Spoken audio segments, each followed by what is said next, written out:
Hello everybody, it's my first video in about almost a week or so. Had to take some time off, but I want to talk about this situation down in Houston where two illegal aliens murdered a 12-year-old girl. Let's check it out. We're learning tonight about two suspects in another horrific crime who are also illegal immigrants. In a terrible case out of Texas, a 12-year-old girl's life was cut short after she was found dead in a creek in Houston earlier this week. The medical examiner says Jocelyn Nungary was strangled to death. According to police, a 12-year-old snuck out of her nearby home around 10 o'clock at night, and she was killed. She was seen on surveillance video walking into a convenience store just before her death. Two men seen on the footage following the girl are now in custody. Police say the men walked with her to a bridge where they say she was killed. Court documents allege that the men lured Jocelyn under the bridge, kept her there for more than 2 hours while they took her pants off, tied her up, and then killed her. Unfreaking believable. This is the prime reason why you need strong border security. Prime reason right here. 21-year-old Johan Jose Martinez Rangel and 26-year-old Franklin Pena are each charged with capital murder.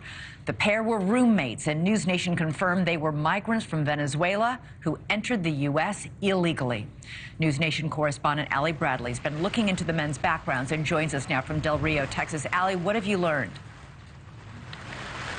Yeah, hey, Elizabeth. Obviously, it's pouring down rain here, so we're going to try to keep this a little bit tight. But what we know here is that ICE does have detainers lodged against both of these individuals. Sources confirm that these individuals crossed into the United States illegally. As you mentioned, they're from Venezuela. One of them crossed just 23 days ago. We've also learned here at News Nation that Franklin Ramos Pena also cut off his ankle monitor 2 days after the body of Jocelyn Nungary was discovered. Now, he did that about an hour and a half away from where her body was recovered, so likely hoping to not be found there. So now here's what else we know. Sources confirm Ramos Pena was enrolled in ICE's Alternatives to Detention program.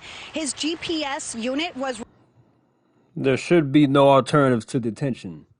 Period. Reportedly recovered on Wednesday. ICE went out and got that unit. Now, of course, if you want to come here the right way and do things the right way. But this program that Joe Biden has of allowing people to get into the country is flawed. And you have scumbags like this able to slip through the cracks or get through and commit a heinous act. It's ridiculous. After he cut it off. Now, Ramos Pena crossed into the country illegally through the El Paso sector May 28th of 2024 in a large group. He did have a pending court hearing set for July 9th. That has now changed because of the criminal proceedings he will undergo now with this current case. Now, his sponsor that he listed initially was also in Houston. When he crossed, the El Paso sector was second in the nation for migrant encounters. So now Johan Jose Rangel Martinez, he was apprehended also in the El Paso sector. So they came at a time when border crossings were really high here in Texas, and thank goodness Greg Abbott has clamped down even more on that with Operation Lone Star, which has been going on for about 3 years now, but he's gotten more aggressive on the border, and sadly, some people got through before that who commit heinous acts. On March 14th. He has a pending court date of August 29th in San Antonio. Now, a big part of ICE's mission, of course, is to apprehend, is to get these people out of here. So we know both of these individuals are facing those charges of capital murder in the strangulation death of Jocelyn Nungary here, Elizabeth. All right, so super quick, Allie, one of the men was wearing an ankle monitor as part of this program to keep track of these illegal migrants who've crossed the border illegally? Yeah. Yeah, so he had one of those ankle monitor devices on him. They actually located it. He cut it off. That was what they documented. They can tell when that happens. Yep. So the Alternatives to Detention program, he's part of that. 188,000 individuals are part of that. Now, ICE has also isolated individuals that they have arrested. 38,000 Venezuelans have been arrested. 3,000 of those people, Elizabeth, they have pending criminal histories or charges as well. So ICE has, of course, their hands full and has their work cut out for them when it comes to removing them. Removal of non-citizens without a lawful basis to remain in the U.S. 38,000 Venezuelans arrested, nearly 3,000 of which have criminal convictions or pending criminal charges. And I want to play that again about the 188,000. Let's see. They have pending criminal histories or individuals that they have arrested, 38,000 Venezuelans. Yep. So the Alternatives to Detention program, he's part of that. 188,000 individuals are part of that.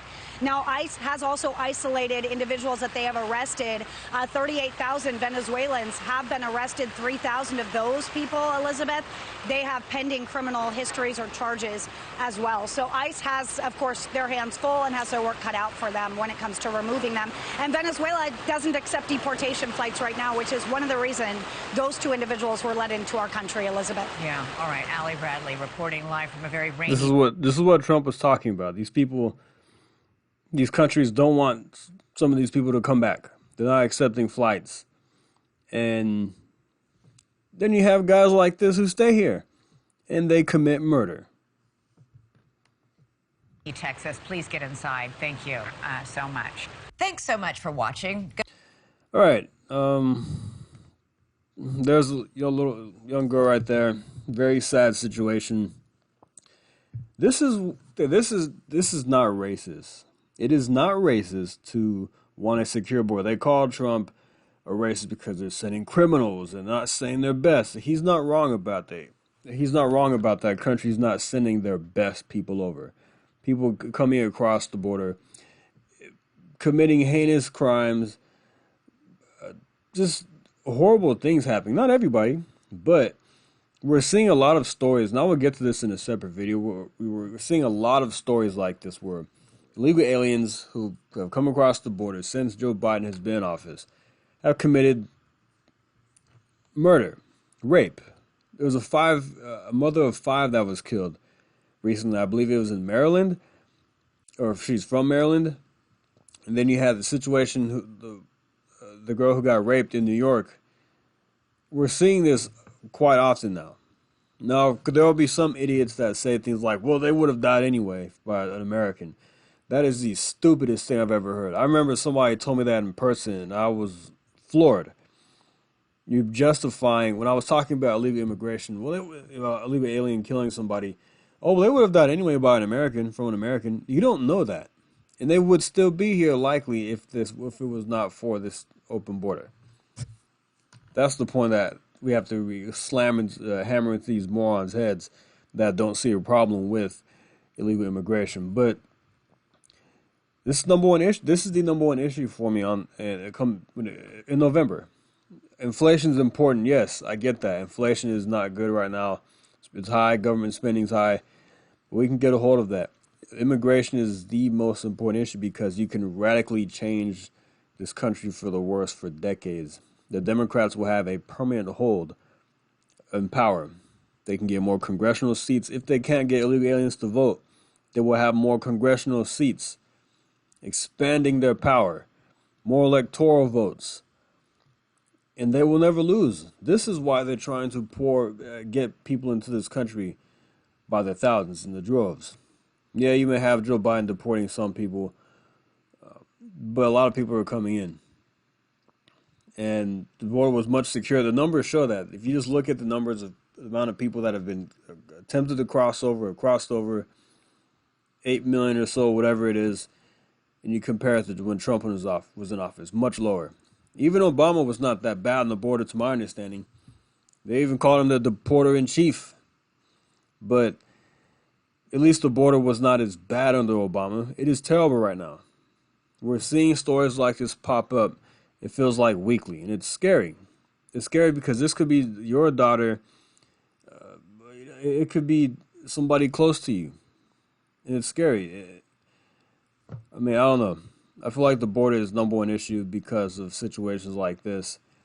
You're going to radically change. You're also allowing potential terrorists into the country. 8 men with ties to ISIS were arrested in 3 different American cities. It was L.A., Philadelphia, New York, I believe. It's scary stuff. And the potential for a terror attack is much more likely now than it was 4 years ago. Sadly. Shout out to the authorities when they do their job and they get people out of here. They track down, they foil these plots. I give them credit, but you're making the chances, you're increasing your chances by allowing so many people into the country without properly vetting them and just not having the border as secure as possible. But I'm going to leave that right there. It's sad this happened. Sad situation here in Texas. Sad for America. Sad for this girl's family. And let's do it. Let's do what we need to do in November. All right, guys. Thanks for listening. Like and subscribe. See you next time. Thank you. Take care.